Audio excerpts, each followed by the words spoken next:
Amen. There's a reason that medical marijuana works as well as it does on a variety of conditions, and that reason is something called the endocannabinoid system. That means that each of us has cannabinoid receptors, cannabis receptors all over our bodies. We have the most of those in our brains.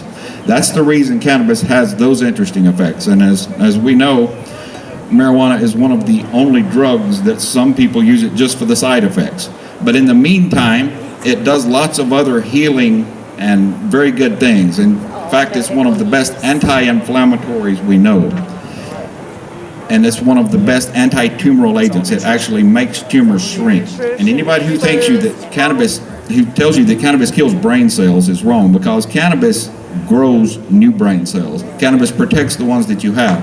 Cannabis is so good at protecting your brain that if you drink, you need to smoke weed first.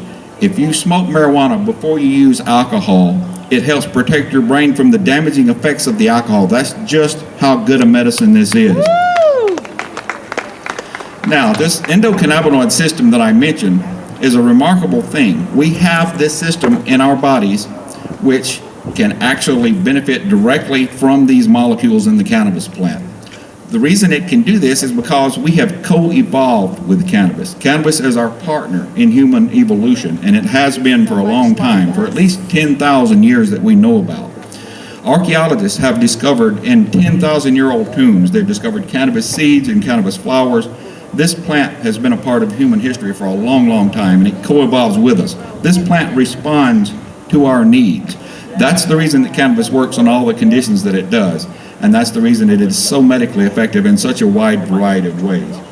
People who are uneducated about the medicinal properties of cannabis call it snake oil because it does so many different things. Well, when they try to tell you that, you can remind them that there are cannabinoid receptors all over the body, not just in the brain, the ones I've already mentioned, but you've got a lot of them in your liver. You've got a lot of them in your digestive system, and they are distributed throughout your body.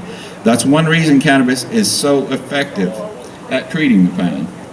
Now, it's important as we move forward and as we start to have a more advanced medical marijuana law and a more compassionate society here in Alabama to remember the reason Big Pharma is so scared of cannabis. Think about it. Here's a medicine that you don't have to pay them for, and in fact, you can grow your own in your backyard. You can grow your own in the closet. You can be self-sufficient. You can take charge of your health. You can be proactive. You can say no to the ineffective pharmaceutical poisons that are best things that Big Pharma can offer you in America today. And you can treat yourself with a non-toxic, effective herbal medication. Of course, that scares Big Pharma to death. You know what? You're bad for profits if you choose to be a medical marijuana patient, but you're good for yourself. You're good for your family. There's a difference in your life between when you're taking heavy narcotics and when you're taking cannabis. Believe me, I would know. When you are taking cannabis for your pain instead of heavy narcotics, you are more present in your life, you are more aware, you're not zombied out, and at the same time, you're not wrecking your liver and your digestive system with opiates.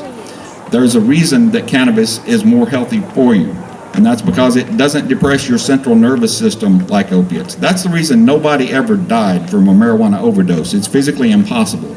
The only way you're going to get killed by marijuana is if somebody drops a bale of it on you.